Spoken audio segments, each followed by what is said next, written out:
Hi மக்களே, இப்போ நம்ம சிக்கன் சுக்கா பண்ண போகிறோம். ஃபஸ்ட்டு இதுக்கு தேவையான கறி எடுத்தாச்சு. தேவையான உப்பு போட்டுருவோம். அப்புறம் தயிர், தேவையான தயிர் போட்டுருவோம். போதும். அப்புறம் தேவையான அளவுக்கு இஞ்சி பூண்டு பேஸ்ட்டு பார்த்துக்கோங்க. போட்டுட்டு மசாலா பொடி போட்டுருவோம்.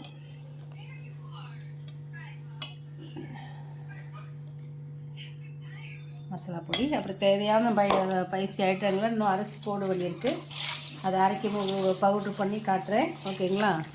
இது நல்லா பிசைஞ்சு ஒரு 1 hour ஊற வச்சிடணும், ஓகேங்களா? ஊற வச்சுட்டு பண்ணுவோம். சுக்கா செய்ய போகிறோம். சிக்கன் சுக்காவுக்கு தேவையான எண்ணெயை ஊற்றியாச்சு. பெருஞ்சீரகம் போட்டுக்கிடுவோம். கருவேப்பிலை,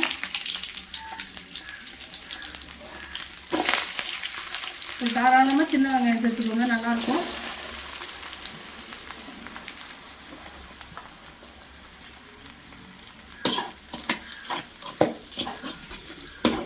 சிக்கன் வரை வைக்கும் போது உப்பு போட்டிருக்கோம். இந்த வெங்காயத்துக்குள்ள உப்பு மட்டும் நம்ம போடுவோம் லைட்டாட்டு. ஓகே, இப்போ நம்ம இந்த அளவுக்கு வதங்கினா போதும். வெங்காயம் வதங்கின பிறகு தக்காளி போட்டுருவோம். எண்ணெய் தயிர் சேர்த்துருக்கோம், அதனால் தக்காளி போட்டுருவோம். இஞ்சி பூண்டு பேஸ்ட்டு, மசாலா பொடி எல்லாம் இதில் போட்டுருவோம் இல்லைங்களா? போட்டுருவோம். அதை நல்லா கிண்டி விடுவோம். மூடி வச்சு பொறுமையாக வச்சு கிண்டிடுவோம். நம்ம போன வாரம் பிரியாணி செய்யறதுக்கு ஒரு ஸ்பைசி மசாலா அரைச்சோம் இல்லைங்களா? அதே மசாலா இருந்தால் போதும். இது கறிக்கு தேவை மாதிரி போட்டுக்கலாம். டேஸ்ட்டுக்கு காரத்துக்கு ஏற்ற மாதிரி இது ஒரு 4 ஸ்பூன் போதும். இந்த சுக்காக்கு இதுதான் பெஸ்ட்டு, பிரியாணிக்கும் பெஸ்ட்டு. பார்த்துங்க, எல்லா பைசா ஐட்டம் போடுறோம் இல்லையா? இது நல்லாயிருக்கும். அரைச்சி வச்சுக்கோங்க.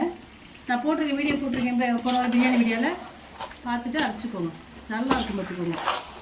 இந்த சுக்கா பண்ணுறதுக்கும் நல்லாயிருக்கும். மட்டன் சுக்கா எல்லாத்துக்கும் யூஸ் ஆகும். நம்ம கடையில் மசாலா வாங்குறதுக்கு தானே இதை மாதிரி வாங்கி செஞ்சு பாருங்கள், சூப்பராக இருக்கும். ஹாய் மக்களே, ரெடி ஆகிடுச்சு.